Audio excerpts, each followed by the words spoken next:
Hello, everyone. Welcome to our May virtual tasting.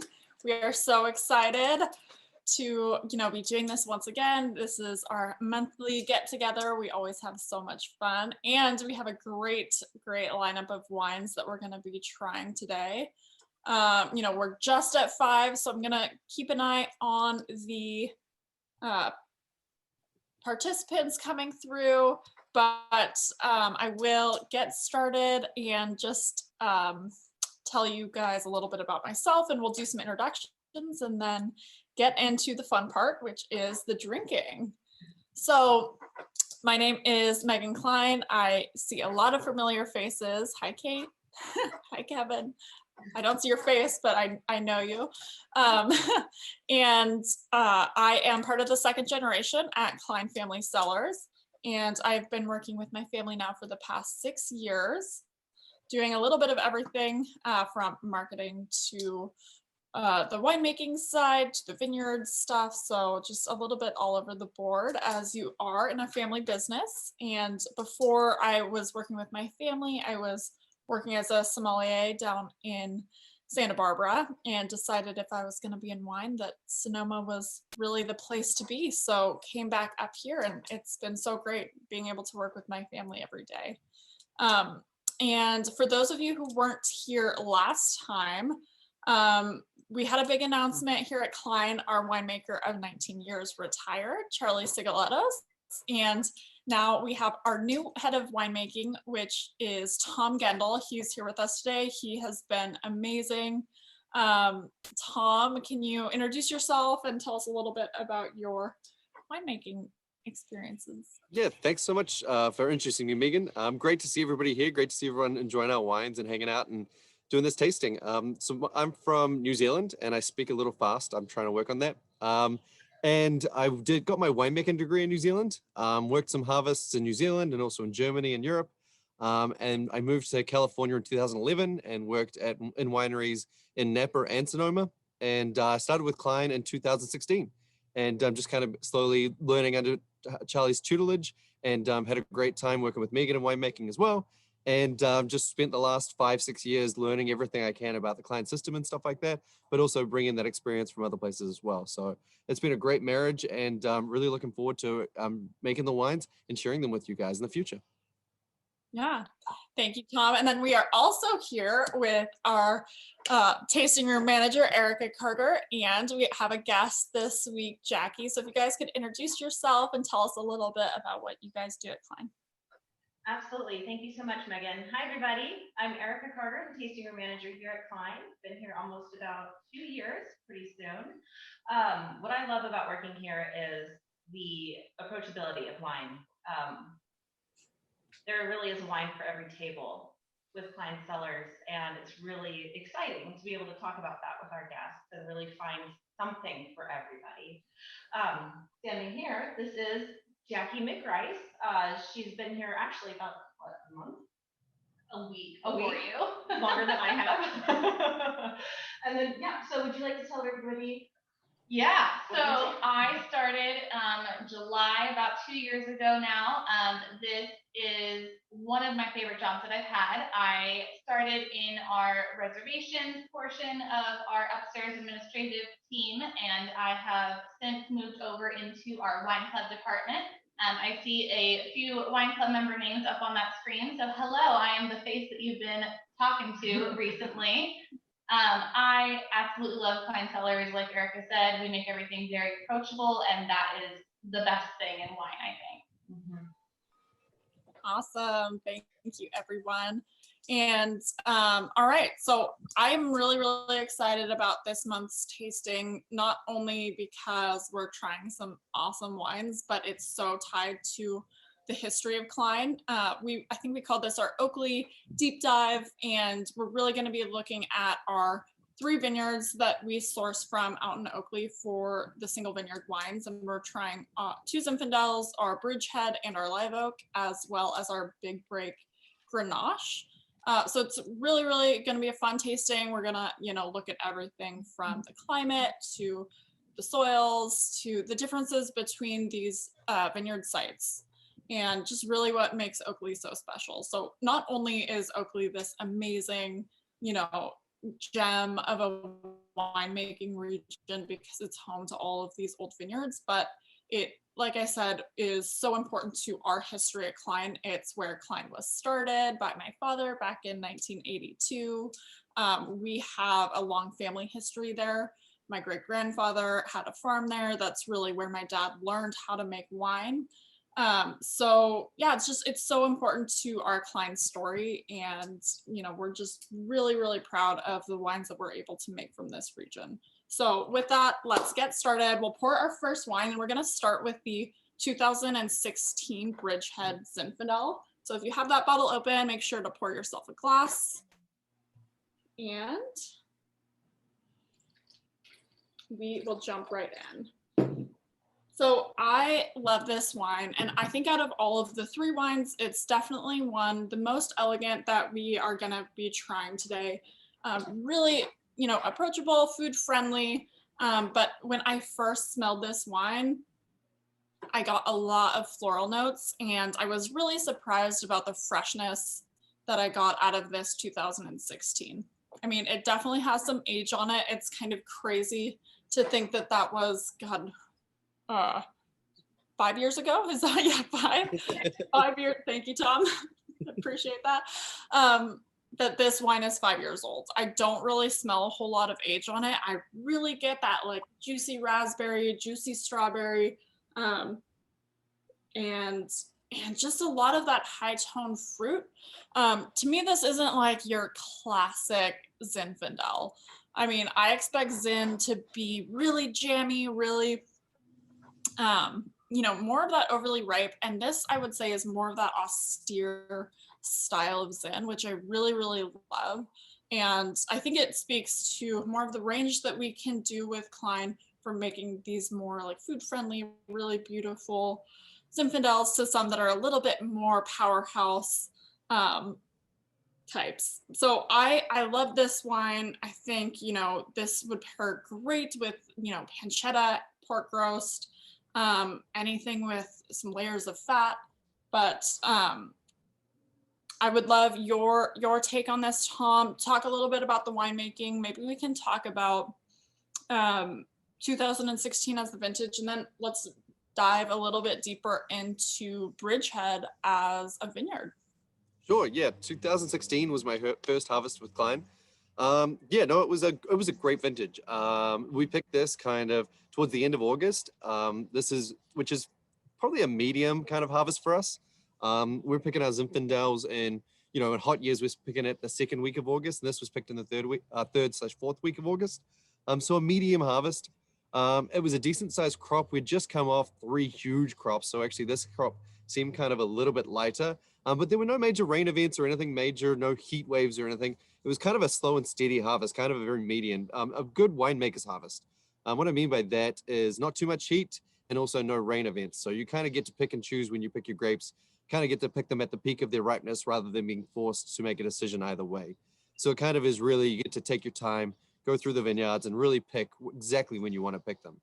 And Bridgehead Zinfandel in Contra Costa, it's just kind of a step back from the delta there. So there's Contra Costa, for those who don't know, are where the two rivers, the Sacramento and San Joaquin rivers meet, just there to the east of San Francisco. So what happens, you got the San Francisco Bay at the top, the north end of the San Francisco Bay, it turns eastward, heading towards Sacramento, and then eventually it goes up into the Sierra Nevadas.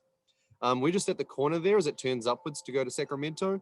And at that corner, there's this, basically when the river turns, it's the first major bend of the river. And all the sediment that the river's pulling down from the Sierra Nevadas gets all dumped in this big bank that is basically Contra Costa and Oakley. And so you get these wonderful sandy soils. The first time I was taken out there by Charlie, I was blown away. I couldn't believe the vineyards that were out there. These old head-trained, head-pruned vines that were, some of them over 100 years old. And I was just, my jaw dropped. I was like, wow, I didn't know about this wonderful, wonderful place out there.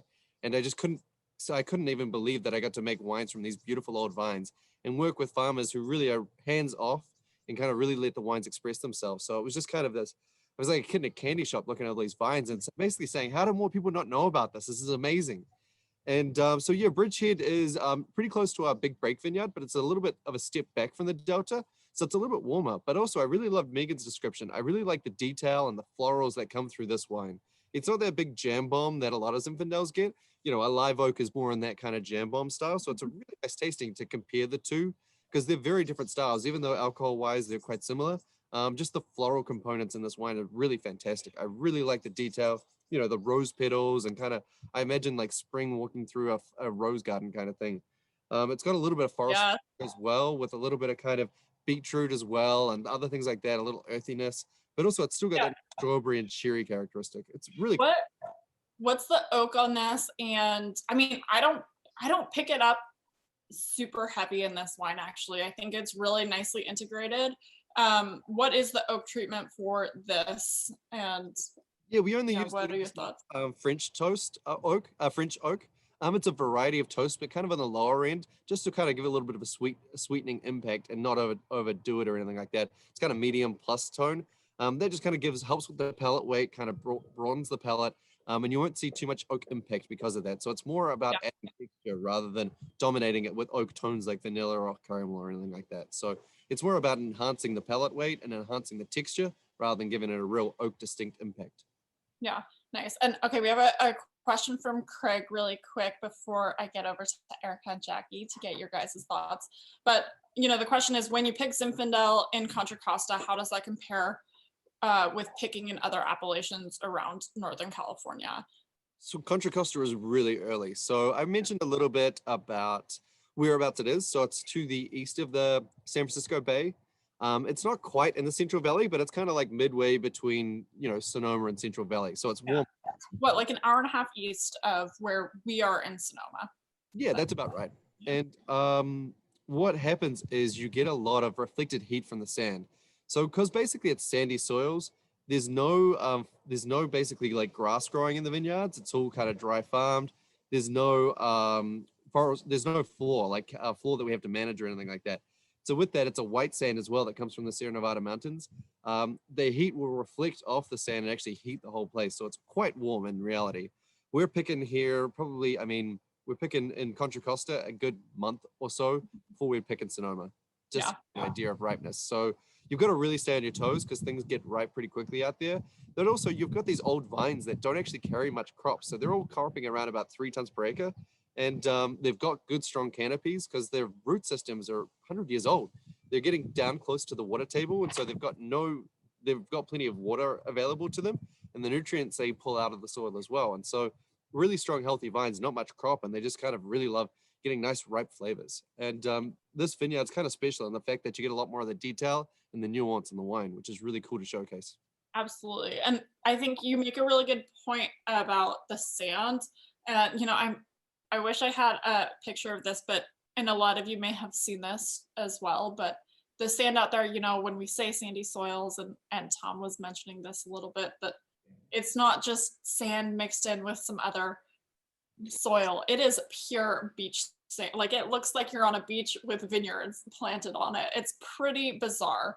And it's crazy too. This area is also, you know, so close to the Bay Area that you also get a lot of strip malls and housing developments. And you are seeing a lot of these old vineyards get sold and developed into these houses, and it's really a special place, and you know, something that we are really proud of is, you know, preserving a lot of these old vines. With that, Jackie, Erica, Erica, I definitely want to hear your cheese recommendation. You are my cheese lady, and just like what you guys think of the wine in general and all that. Perfect. Thank you. Yes, I am your cheese girl, that's for sure. So with the Bridgehead, I would say of all the zins that we make, this is definitely the most elegant of them all. So with elegant wine, there comes elegant cheese. So I would definitely do a goat cheese just with gin or zin in general, and maybe a softer Gouda, Manchego for sure, Okay. and even a dry Monterey Jack. Ooh. Yeah, Options. lots of options. Yeah. Yeah, no, hey, it's versatile. versatile. It is. It's a beautiful wine. I mean, as far as Zins go, it really is delectable. Yeah. Jackie, what do you think of the Bridgehead Zin? I absolutely love our Bridgehead. I recommend this one a lot just because it is so fruit forward. So when people aren't accustomed to that really harsh peppery Zinfandel, this is the one that I send them to. Like you guys have been saying, it's really fruit forward, but not in that jammy way that you expect it to be either. It's really fresh and just vibrant, and I think it's delicious. It's one of my favorites. Absolutely. Yes. Thank you. And honest, like I said, I do think it really just shows the aging potential. I mean, I never would have guessed that this is 5 years old. And I do think it has really great acidity. With the vineyards so close to the Delta, you do get that diurnal shift where the temperature changes from really, really hot during the day to that cooler nighttime temperature. So you get really beautiful acidity on this as well. So I think that you're going to be able to age this wine for a while. But Tom, what do you think? I think this is amazing. It's only just showing us, it's only just got a little bit more nuance and detail, and you've lost none of the fruit at all. This feels like it's solid as a rock to go for another 10, 15 years. I'm impressed with it, how well it's showing, and the vibrancy. I love the acidity. The tannins aren't overwhelming. They'll still hold in there for a while, and that acid tannin relationship seems like it's going to be in a really good spot, and it's plenty of fruit. And you're just seeing all those beautiful nuances, that earthy components come out, the pepper, the kind of beets and stuff like that, those wonderful characters coming through. So I'm really excited. I'm gonna hope, fingers crossed, that I've got some left in my cellar. Yeah. Well, and I'm actually surprised also that this is 15% alcohol. I honestly, truly never would have guessed. I feel like I tend to like some of the lower alcohol wines that we make, but this does not feel heavy in any sort of way. So I think it's just a really nicely balanced wine overall. And we got a great question. What does 35% new oak mean versus 40%? So the easiest way to describe it is a new barrel. So if I grab, so if we have a wine that is 1 barrel and that barrel is new, that is 100% new oak. Easiest way. If I've got 2 barrels and 1 barrel is new and 1 barrel is old, then that's 50% new oak. Our lots are a lot bigger than just, kind of 2 or 3 barrels. And so we just calculate that out as a percentage of the percentage of new oak barrels versus old oak barrels. Does that make sense? Yeah. Yeah, and let us know what you guys think of the wines in the chat, or feel free to unmute yourself. We can hang out in real life, but yeah, let us know if you have any great pairing ideas. Either we're all ears. Would love to hear what you guys think or what you're eating with your Bridgehead. But with that, we'll move on to wine number 2. Unless anyone has any more questions about Bridgehead. Like I said, just drop them in the chat there and we'll take a look. But next is our Big Break Grenache, which is really exciting. This is definitely one of our legendary vineyards here at Klein. We make a lot of great wines from this vineyard, not just our Grenache, but we also make a Big Break Zin.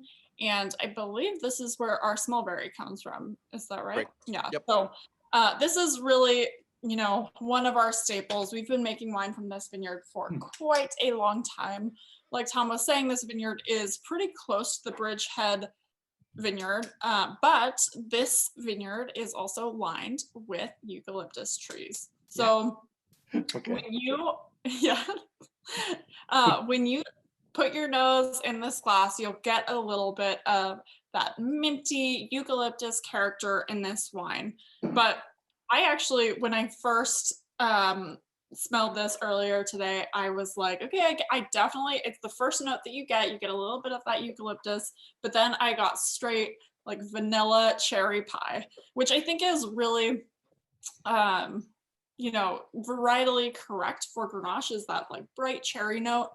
But I loved the secondary characteristics of this wine. I almost got this like pastry crust. I think the oak is just showing in this really awesome baked goods kind of way, in which I love. And just like a nice bit of spice and a little bit of cola in here as well. Mhm.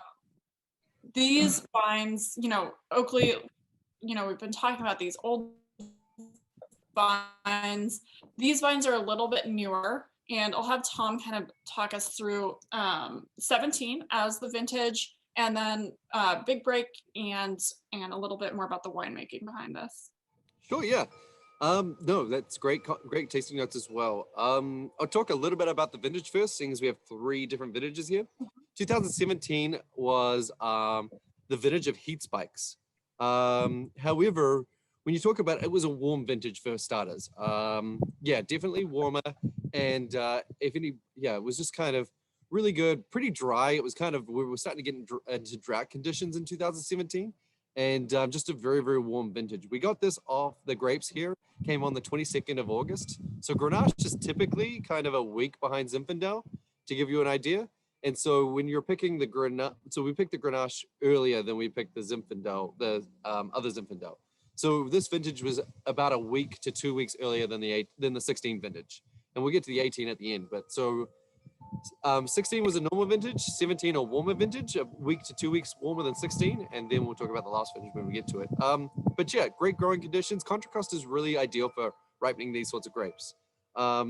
Yeah, and then the vineyard's right next to the delta, so it's kind of cool that you've got all these different influences there. So it literally is right next to the water line. There's literally a stand of eucalyptus trees, and then there's the water from the vineyard.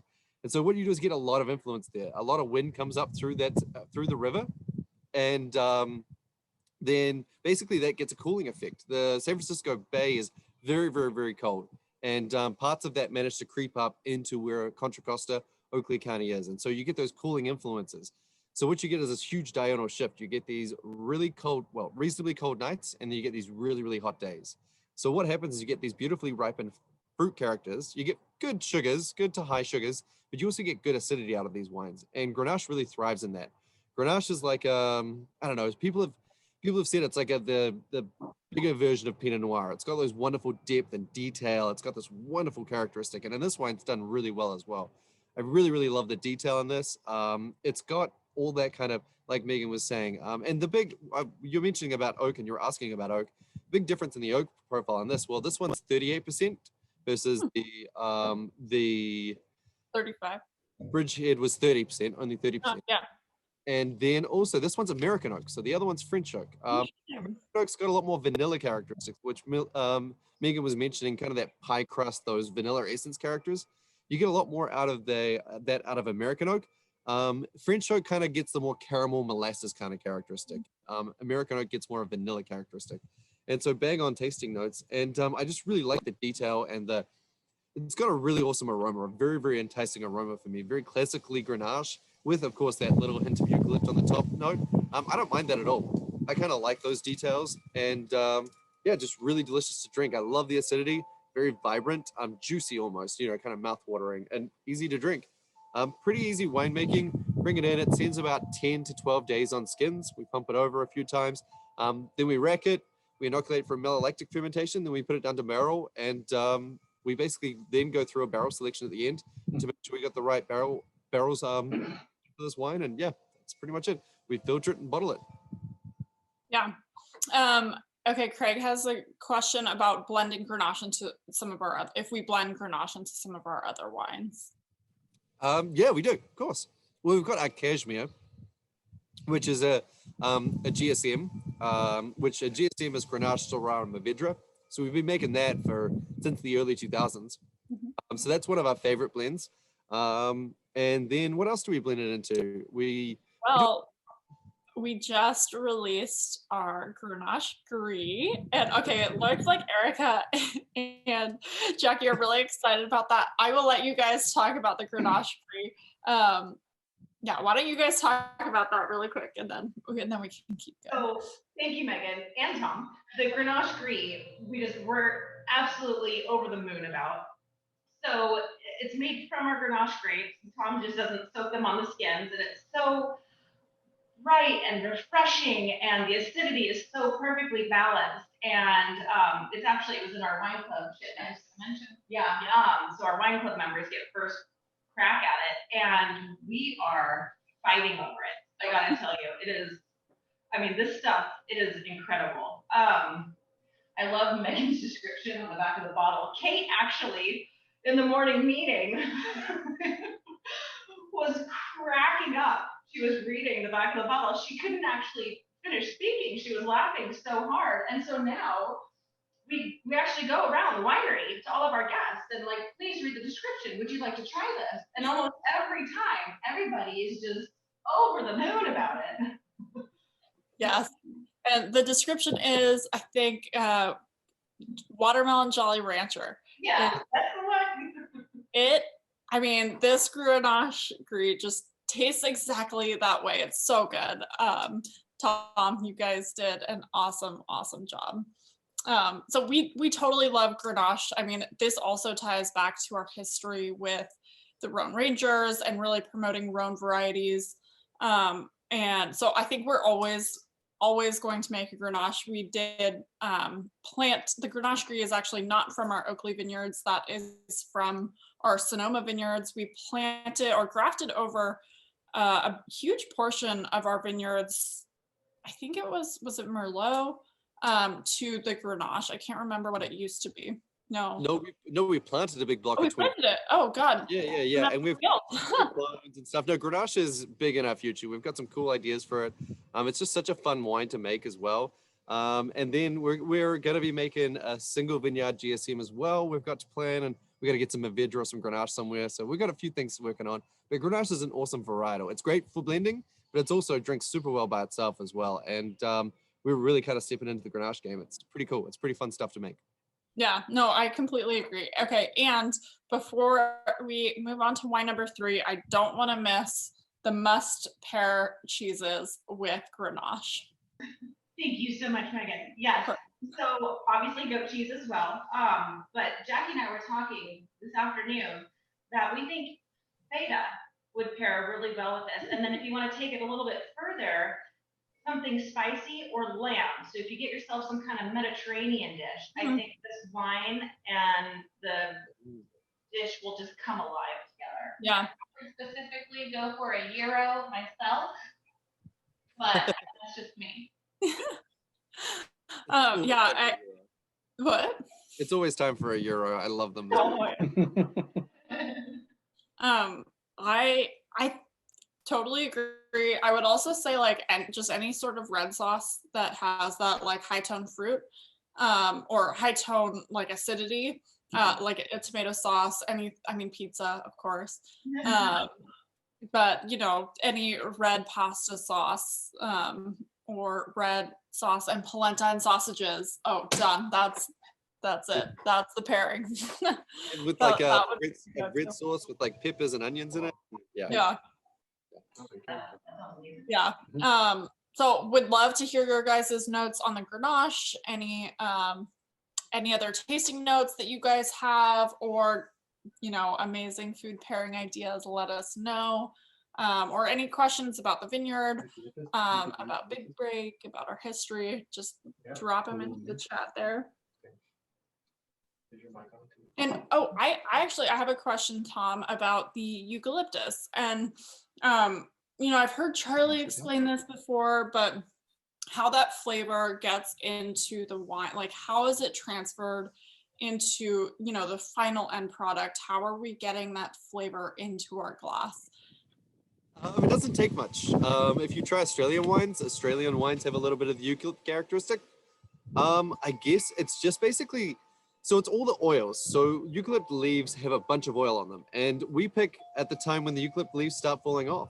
And so you're gonna get them rubbing against your cluster. Just letting them rub against your cluster is enough to give it a bit of a flavor. And it's kind of crazy how little it takes. And so, some of our wines we like to have a little bit of eucalypt character, some don't. This one we want to have it a little bit. We're not trying to force it or anything like that. So just kind of what ends up in the clusters and stuff like that. You'd be surprised that it's only a little bit. You're talking a handful of leaves are enough to kind of give it that little bit of extra, je ne sais quoi, that little bit of signature, so to speak. There's famous wines all around the world that are known for it as well. So some really cool, crazy wines that are just kind of, that's their style, and that's their signature. So, and that's our Big Break vineyard, that's our signature, those eucalyptus stand. Yeah. Cool. All right. On to, I think, what is probably a favorite of a lot of people. People love this wine, me included, and that is our live oak Zin. And so if you have this open, make sure to pour yourself a little bit. Oh, okay. And we have a question from Drew. The Big Break Mourvedre comes from a 9-ish acre planting of old vines in the vineyard. Is the Grenache a newer planting? So yes, the Grenache is about 40 years old, I want to say. So it's not new, but it's definitely not these older vines that we have out in Contra Costa. All right. So on to Zin. We're back to Zinfandel. And I will just say the live oak really epitomizes the variety for me. So this is exactly what I think of when I think of Zinfandel. Oh, wait, you might have to change the Oakley Vineyard name to Cherry Coakley. Oh my God. Yeah. I love it. Craig, Awesome. that's awesome. Amazing. All right. Yes, Live Oak Zin. So this is a great vineyard. We've been working with this site for quite a long time as well, at least since the early 90s, late 80s. Old vineyard, really great wine. I would say this out of all of our Zins, with the exception of maybe the Meadowbrook, is the biggest, most juicy, most fruit forward. It definitely has, it's not a shy wine. And I don't think I've ever described a wine as shy, but I know when a wine isn't shy. And this is not a shy wine. I definitely get more of that plum, that strawberry jam, more of that jammy character, just really supple, beautiful, beautiful notes on this, and really wonderful tannin, great grip.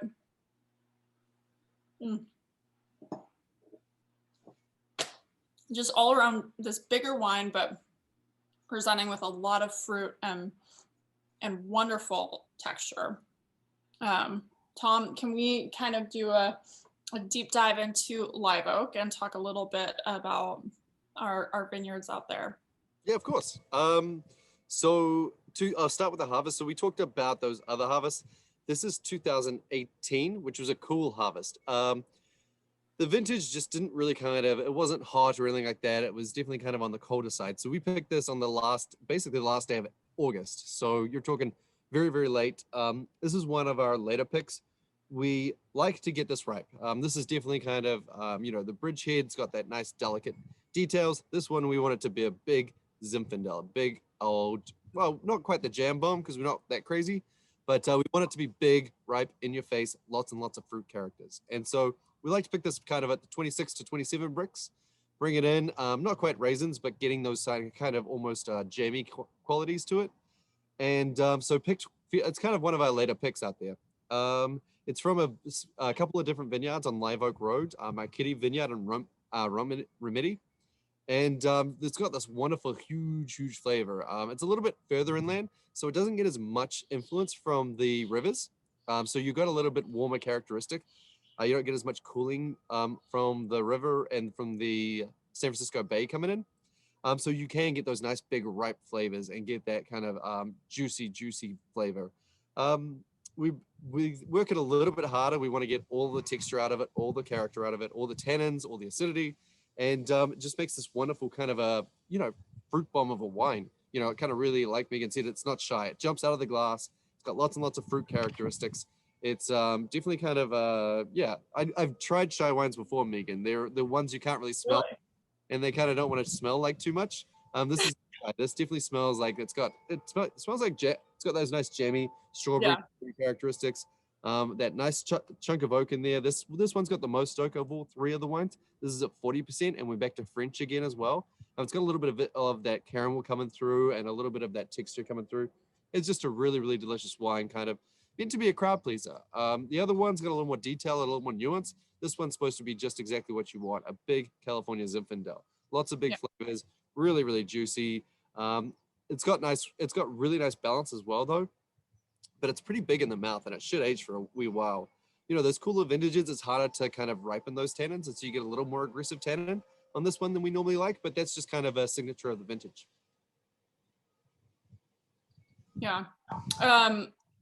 So I'm so interested, you know, because I do think that vintage plays a huge role in the finished wine, but I think it's so interesting that, you know, we go from 16, 17, 18. 18 is the coolest, and it still is like that bigger style. What are your thoughts? I mean, do you just think it's like how our winemaking influences the wines? So it's more about, it's kind of interesting because it would have been, you would have seen bigger differences if we flipped them around. So if we did the bridgehead, because it's the cooler, more detailed one, you would have seen bigger differences in the wine style. If it was the 18 bridgehead versus the 16 live oak, where you're leaning into, or a 17 live oak, where you're leaning into heat. What I think is you're actually seeing each vintage is kind of not helping the wine, so you're seeing more kind of differences in the actual wines themselves, which is kind of cool. The 16 bridgehead coming from a medium vintage, we'd like a cool vintage to really, really kind of showcase the best qualities of bridgehead. Live oak, for the best vintages of live oak, you want a hot vintage, like the 17 vintage, to really get those nice big flavor characteristics out of it. It's also kind of leaning into the sites. Live oak's the warmer site, so a warmer site vintage is going to do the best. Bridgehead in a medium is a coolish site. On a medium vintage, it's going to be just fine. Big Break is on a hot vintage is one of our coldest sites, and so that's probably better for it. Do you know what I mean? You're kind of taming some of the things that you can lean into as a winemaker if you want to. So it's all about, Yeah. it's about, you know, everything, every decision you make is it's a what you're gaining and what you're losing. And so with like the 18 live oak, we know we're still going to get it ripe in a cold vintage. It's the other wines that we might worry about getting ripe. Does that make sense? Yeah, yeah. And Tom, the Remedy Vineyard, was that parcel sold? And Yep. Yeah, that was. So now we've only got Mark Kitty from now on. I think so this when was the last, was this the last vintage I think that it we was made? the last. It was either 18 or 19. I have to check my notes, but yeah, this was probably the last vintage or the Remedy Vineyard, and that was the old one. That was the 100-year-old one. But also, you know, 100 years old, it wasn't producing much fruit, and that's the problem out there in Contra Costa. It's the really kind of heartbreaking part of it. It literally, you've got subdivisions encroaching on all of these vineyards. You know, the owners of these vineyards aren't, you know, they're still making money growing grapes, but they're not making anywhere near as much money as if they subdivided them. Yeah. If you think about it, it's within commute distance to San Francisco, and house prices have shot through the, sorry, we won't into all that. But anyway, it's really hard to make wines at these price points and also pay the growers enough to keep their vines in, if you know what I mean. It's pretty rough. Yeah, no, it's definitely a really sad thing. I mean, yeah, we've worked with Remedy for a very long time, and yeah, it's these old farming families. I mean, people who've lived in Contra Costa for a very long time. But also, in saying that, if we hadn't been around, these vineyards would have been pulled out a long time ago. Right. Yeah. So it's kind of 6 to 1, half dozen the other, and we are still trying to preserve them and trying to keep them as this wonderful heritage. We're actually signed up in all the heritage lists throughout the world. There's an UK heritage list that we're on, basically marking historical vineyards, and all of these vineyards are part of that, which is really cool. And what was the second vineyard use? It was Remedy and Marquetti. And Marquetti, right? Yeah. Yeah, and so Marquetti's doing strong. That's those vines are only 60 years old. Beautiful vineyard, really, really nice.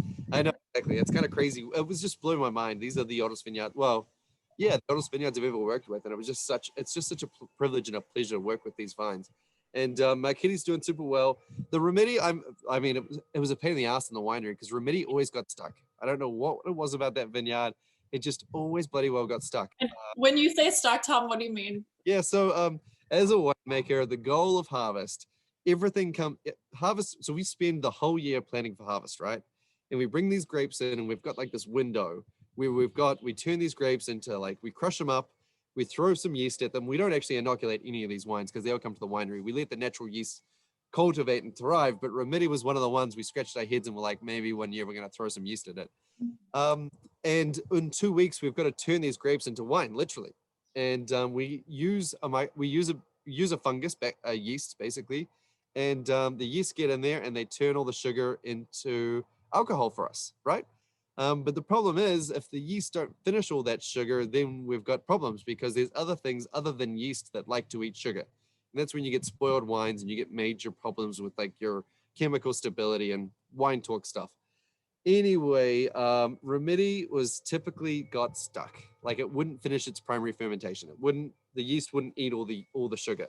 And that's just like the winemaker's worst nightmare. It's the biggest problem. That means we gotta re-inoculate it. We gotta do a bunch of work. We just gotta the biggest thing about harvest is you want to get everything right, because after harvest you got to deal with all the screw ups, and Remedy was always a screw up after harvest. It always made fantastic wine once we fixed it, but it was just like, it was always like, oh, I know this one's gonna do it. Every year, some wines can handle it. So those old vines, they've got enough concentration, enough flavor that you can work them a little harder after harvest. But ideally everything goes smoothly because you spent a year planning for it. God damn it.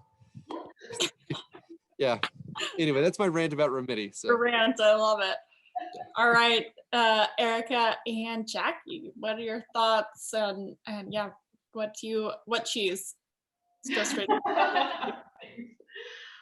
Yeah, first I want to just piggyback off something you said a while ago, Megan, that this is a staff favorite, the Live Oaks and Vindel. At the end of the day, if we ever have any that can go home, like, we literally fight over it. It's almost to the point where we have to draw names out of the hat. Right, or have some kind of like hierarchy system. Yeah. Like you took it last week. Yeah. Yeah, we love this wine. So well done, Tom. Thank you. So for this wine, we would definitely go with an aged Gouda, something really grainy and textural because of the big body. I think it can really get to it.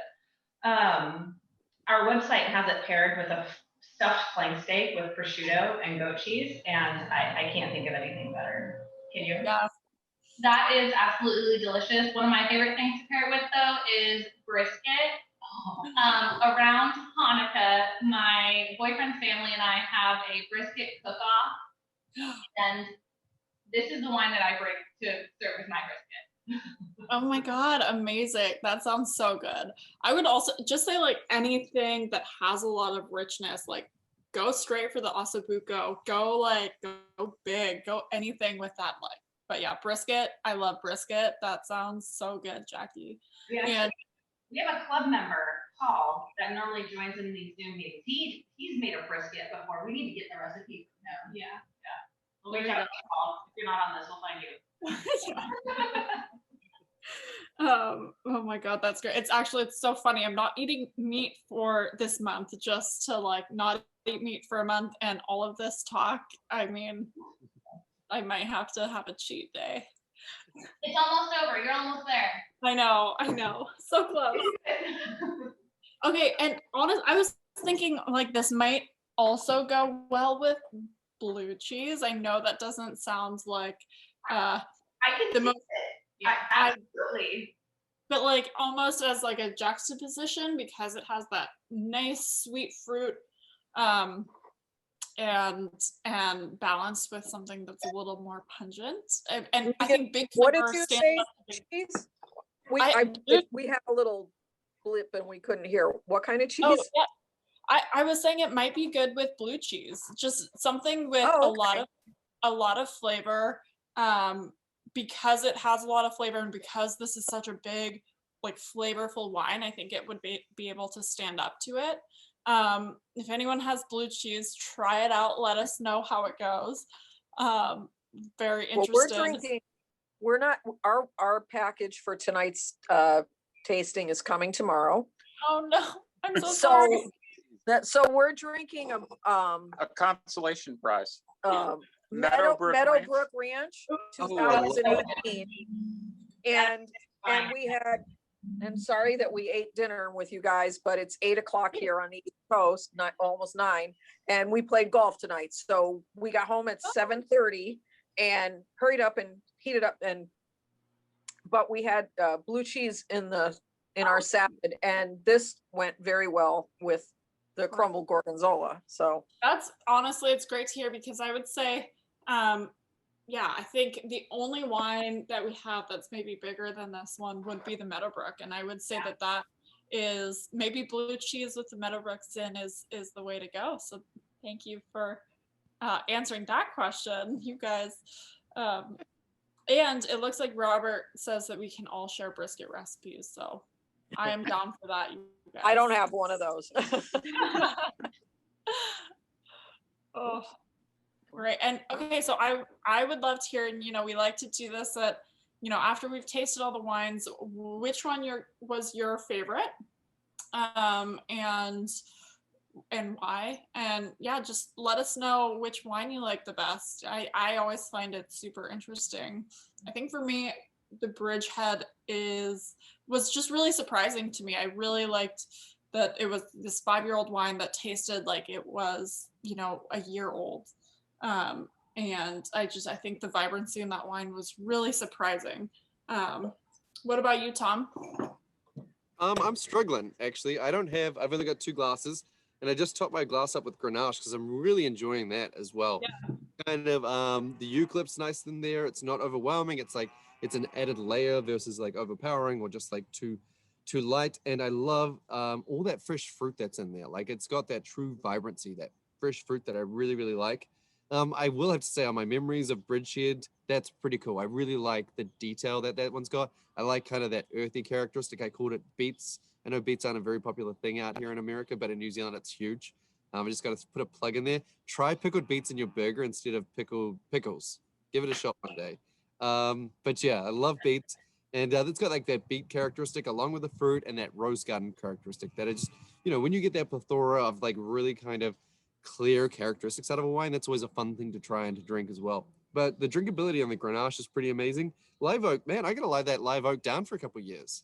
That's still pretty big, pretty big and juicy. And it's got some body on it. So yeah, no, I'm looking forward to. I drink the live oak probably in 5 more years. Grenache drinking super well, and the Bridgehead's showing really well as well. Yeah, and I think, talking about aging potential, I think that the live oak, is one of our wines that you can lay down for quite a long time. Oh, you guys, and we have a winner matching pairing. Blue cheese is great with the live oak. We got a confirmation, so. Yeah, what about you guys, Erica and Jackie? Which one is your favorite? So I'm having some trouble deciding between the live oak and the Bridgehead. I think the Bridgehead is a really great standalone wine. Like I can just sit by a fireplace and have a glass of that. Yeah. I think I would definitely have to have some brisket with the live oak to be able to get into it. It is still very tannin heavy, and that's not personally my big thing. Right. But it's delicious. So the brisket would cut through that. Exactly. Well, for me, I get asked daily what my favorite wine is, and I'll give you guys the same response. I don't have one. There's a wine for everything. There's a wine for every meal. There's a wine for the time of year. What are you doing? Are you around a fire pit? Are you in front of a fireplace? Are you in a hot tub? Is it a hot summer day? There's really a wine for everything. So the Grenache is my Mediterranean wine, hands down. Just the eucalyptus notes, I think, pairs really well with the flavors of Mediterranean style food and the capability of spiciness.